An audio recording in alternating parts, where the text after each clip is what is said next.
tayo ay tagasunod ng ating Panginoong Diyos. At tayo'y mananampalataya na naniniwala sa pamamagitan ng ating mga pagkilos, paggawa, ng ating mga mapamintuho, mga pagdarasal po natin, pagpapatunay lamang po na lumalakas ang ating paniniwala o ang pananampalataya natin. At tayo'y merong nakakamit. Hindi tayo magpapatuloy ng mga gawain ito kung wala po tayong nakakamit. Kung di man po natin nakakamit, nandun po yung ang ating sarili ay ilagay po natin sa kabalanan ng ating Panginoong Diyos.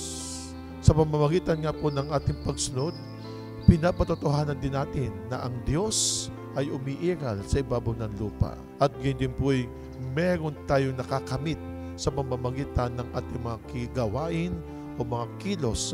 Tutungo na po tayo sa tagumpay na ginawa po ni Juan Bautista, ang mabinyagan ng ating Panginoong Jesucristo.